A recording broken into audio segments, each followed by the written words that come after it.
Good morning everyone, my name is Ross Coupland and I'm the project lead for the Centre for Excellence programme at New College Stamford. Today I'm going to discuss and summarise the findings from our Action Research project. Our central question is on your screen. How do maths learners perceive the role of interactive learning software in their classroom environment?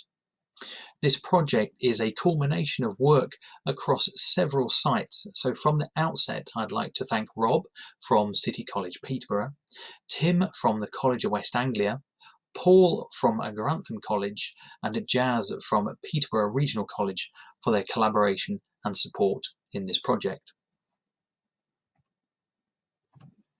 So why this focus? After initial planning discussions, we identified a common theme around software technologies and classroom implementation. Equally, we all realised that as teachers, our college goals were similar.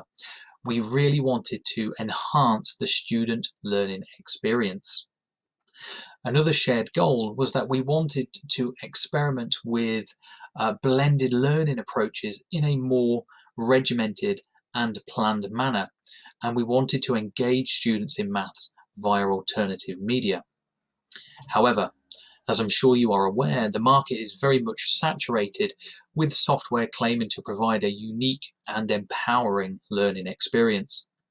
This can be an expensive learning curve for our sector, as well as a significant time investment in terms of A, staff development, B, carrying out research into the most effective pieces of software, and possibly C, implementing into our management information systems.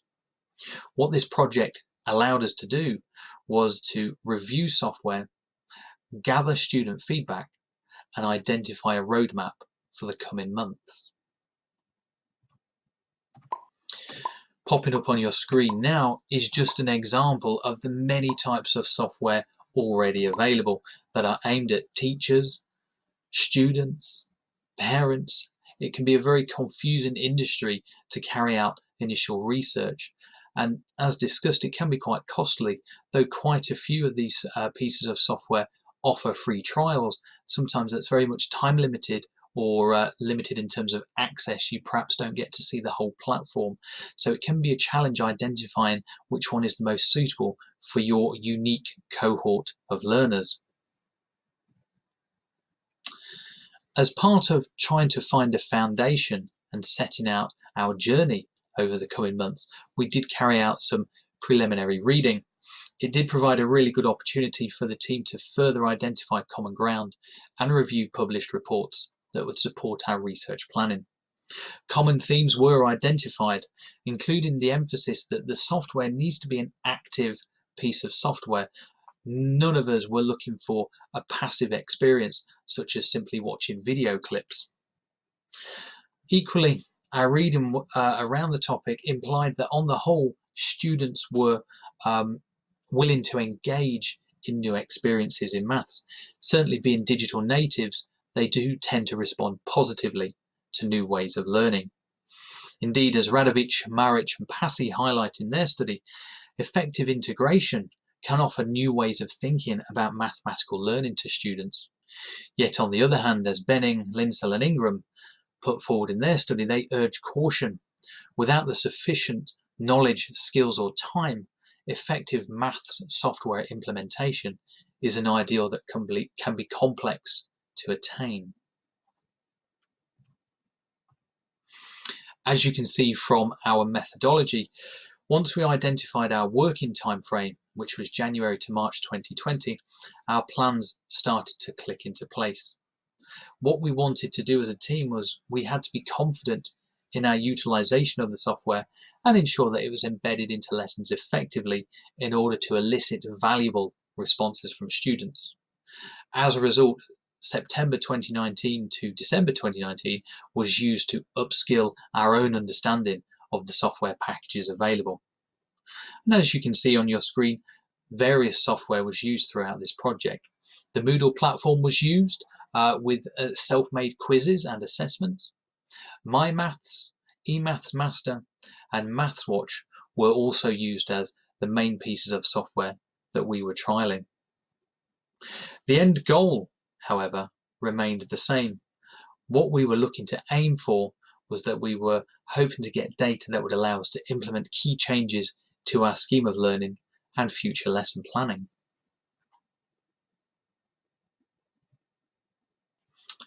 We eventually settled on the idea that most of our data would be gathered through student interviews.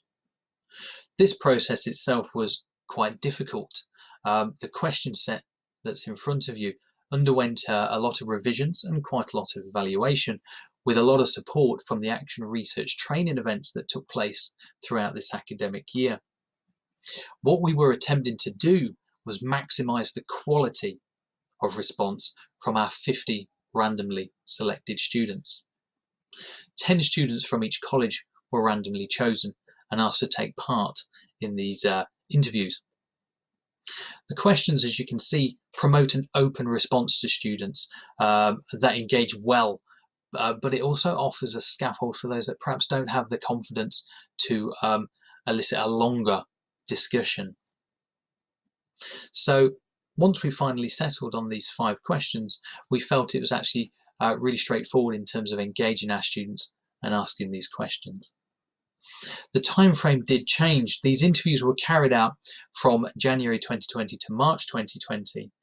However, prior to the lockdown phase, we were planning to almost carry out these question sets at the start and at the end of that time frame in order to identify any evolution of thought or any progress change that took place during that time frame, because we thought that would allow for some really interesting comparisons.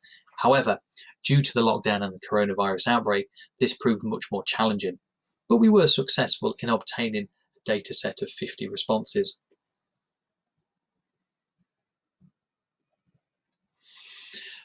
The responses were then coded individually and then shared as a college. Initially, we coded to identify any narratives that were becoming apparent, any emerging trends and patterns, before we drew overall conclusions. The results have been summarized as such. It was very interesting to note that a significant number of students do enjoy the independent element of learning online. Independence and being independent were key words that cropped up an awful lot in our interviews. Equally, the students seem to put an awful lot of value on the instant access to either having their work marked for them or the instant access to explanations and guidance, whether that be through video clips or answers that would crop up onto the screen. Equally, the majority of students enjoyed having access to both paper-based and online resources. They felt valued in lesson by being able to have a choice and make their own decisions, even though the activity was the same, both online and on paper. Equally, our predictions were confirmed that students were quick to disengage and distance themselves from interactive learning software if they had a negative experience, whether that be hardware or software related. One interesting comment that kept coming out of our interviews was that students were feeling burnt out by using an awful lot of software during their college week. They felt that they were overloaded with all the different types of software available. And one student in particular had this discussion with me, and they said, I use one file to upload my work. I log into Google Classroom to submit my assignments. I need to remember my college login details to access the intranet. And now I need to remember another password to access my work on eMaths Master. This is quite a difficult process, and they had a book where they had to note down all their passwords and login details, and a lot of students did this on their phone as well. So I found it was really interesting that the students were getting tired by having to stare at screens all the time, which also cemented the fact that a lot of them did enjoy having access to the paper-based resource as well. Another student comment which really resonated with me for 2 reasons. Firstly, it made me wonder how many students have felt like this in my lessons over my career. And it also highlighted the fact that students preferred that active process. So this student said, I don't like maths and I don't think I ever will. I get left behind a lot in lessons, which makes me nervous about asking for help. The software lets me check my learning at my pace and gives me a chance to catch up. I feel like I'm involved. My teacher is very helpful but always busy. I don't want to keep bothering them. Computer work lets me be independent, and I like that. And for me, the part that the student explained that they felt involved by being able to do some independent learning on the software, that really struck home for me, and it did make me consider how many students have left my lessons in the past with possibly a negative experience or one where they didn't feel particularly engaged. So there could be a good potential here that if we get some good engagement from the software, there's a really good place for it in our classroom and as part of our lessons. Overall, though our study was small and impacted by the lockdown in March, it was interesting to note that overall there was a largely positive response in accessing learning software in a classroom environment. Equally, it was really interesting to note that we can influence how our students engage in the work by having both aspects available, whether that be a paper-based resource or an online resource. Going back to a point I made earlier, student disengagement is very high if that software, either the hardware or software, provides a negative learning experience. We also had comments from students around they were frustrated when work was not saved appropriately, or where Wi-Fi was weak, they could not connect to the software. And also some students felt that there was a long loading time in between accessing questions or loading up video clips. As a result, they found it was much easier to go over and collect the paper-based resource because they knew that the work there would not be affected by any technological issues. What this project also allowed us to do as a college network was to provide a very strong foundation for future action research next academic year. Certainly now, more than ever, as we plan for next academic year, the product quality and the software that we use is essential for high levels of student engagement and a successful blended learning process. However, throughout this process, our learning curve was that there's very much still a challenge around identifying an appropriate piece of software for your unique cohort of students.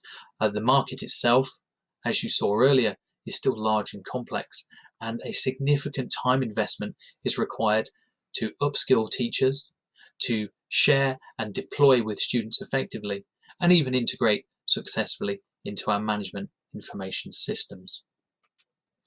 I think the main takeaway from this process is that we now have a really good awareness of the very large mixture of factors that do impact a successful implementation of learning software. But by having that awareness is a success in itself, and already as a network and as a college, we're on the path to identifying methods of successful implementation next academic year. And that, ladies and gentlemen, concludes our presentation today. Many thanks for watching. We shall now move on to questions, if there are any. Thank you very much.